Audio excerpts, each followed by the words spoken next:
Thanks for tuning in to the Urban Scope podcast. I'm back with another rewind edition of my podcast, and today I will be rewinding New Joc City. Now, this album was a classic in its own right. It didn't get a lot of spotlight, especially being a Bad Boy Records album, Bad Boy South Records album, being around the time Atlanta was just starting to cook up. They had artists, popping up out of everywhere. They had a bunch of dance, anthems that came out during this time, but they still had those level rappers, those hip hop artists that still, exemplified what hip hop was. So you had your T.I.s, your Outcasts, you had, Goody Mob, and you had artists like that in Atlanta that really set the tone for what Atlanta was about to be. They foreshadowed what Atlanta, the powerhouse that Atlanta was going to be. And this New Joc City album was good momentum going into that. And for whatever reason, this album didn't do what it was supposed to do as far as being a cult classic or urban classic. But, me being an appreciative of what this album did, I wanted to talk about this album and specifically Young Joc as well, because I've done an Inside the Scope on Young Joc as well. But um, he Young Joc was one of the biggest what if artists in hip hop because he came out with that first album that did well, which the album we're going to talk about in a little bit. But then he came out with a second album, Hustlenomics, which I believe didn't get a lot of acclaim it was considered a flop. Now, I liked a lot of songs on that album, but just being a fan of hip hop, the general fan might not like the songs and the song selections because it looks like he went a little bit too commercial on that album. But nevertheless, this album, had great promotion, um, production definitely, and then he had excellent executives at his disposal, having one of the biggest labels running by one of the biggest executives in history, and Diddy. Just what it could have been, or what his career could have been, because he only did those two albums really, and he kind of just fell off the map. I'm not sure if it was contract disputes, which he said recently about, but this album should have definitely got more acclaim than it did, and just an excellent title on a play on his name. New Jack City is one of my favorite movies, and having New Jack City, piqued my interest because it was one of my favorite movies even to this day. But this was definitely a masterpiece that slipped under the radar. That definitely should have got more acclaim. But you know, re- this album being released in 2006, there was a lot of other great projects that came out along with this project. Lupe's Fiasco, Food and Liquor was one of my favorite albums. The T.I. King album, which is another Atlanta native. The Game's Doctor's Advocate, Jeezy's TM 102, Port of Miami, and the Game's Father Like no, not Father Like Son. The Like Father Like Son album that Lil Wayne and Baby put out came out as well. So there was a lot of great projects, but I think this album held its own in comparison to the rest of those albums.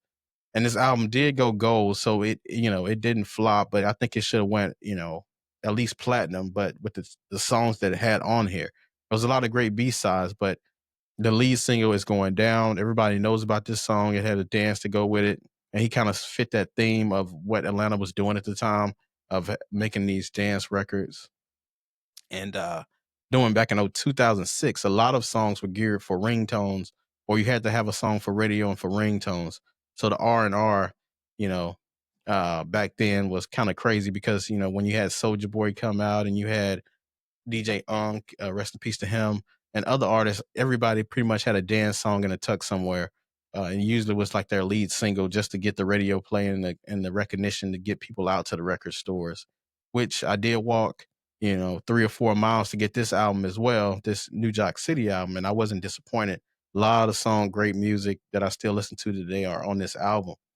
But that It's Going Down song, that single just went, it went 3 times platinum. We talked about the famous dance movie that went with it. But this single, this single was offsetting or off-putting because it didn't tell the true story of Young Joc. It didn't tell you his true rapping ability and his ability to convey a message.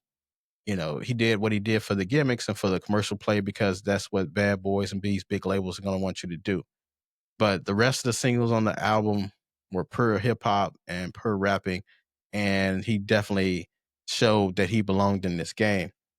And a lot of disrespect towards Young Jock is because he's been on Love and Hip Hop, and people see the storylines and people see the drama that he is goes through. But Jock can really spit and he can really rap, and he can really convey can tell a story, and he can make a hit, and that's the big part about it. Whether you say it was the machine behind him or not, he can really spit if this is what he really wrote. But um, the formula for a great rap album is the intro, and he definitely provided a good intro. It was a skit. Well, it wasn't a skit. It was kind of like a skit and a intro mixed into one because it was somebody robbing his trap house, and he was just explaining everything the steps that they were going through. It was an excellent intro, but it gave him definitely a great start. And then he had songs like "Do You Bad," which showed his ability to play around lyrically, but still have a serious flow, show his street side as well. They use this song on a lot of highlight tapes, Do Your Bad, because, like if somebody got shook in football or somebody got dunked on in basketball, they use this a lot in highlights back in '06, '07. Dope Boy Magic, which might have been one of his best rap performances on the album when he was just you know, and it also showed his ability to make hooks because a big part of being successful in music is making a great hook. Because if you don't have the great hooks, a lot of people are not going to listen to the verses because people listen to the hooks way more than the verses because the hooks are short, concise. You're able to get your point out real fast, and then you don't have to pay attention lyrically to what it is because most hooks aren't lyrical. They're very catchy. They're eye grabbing or attention seeking. So a lot of people, to be successful, you got to have great hooks. Think about it. Any of your favorite artists and their favorite songs is going to have a great hook for the most part. Hear Me Coming is another great track, pause, that he had out as well.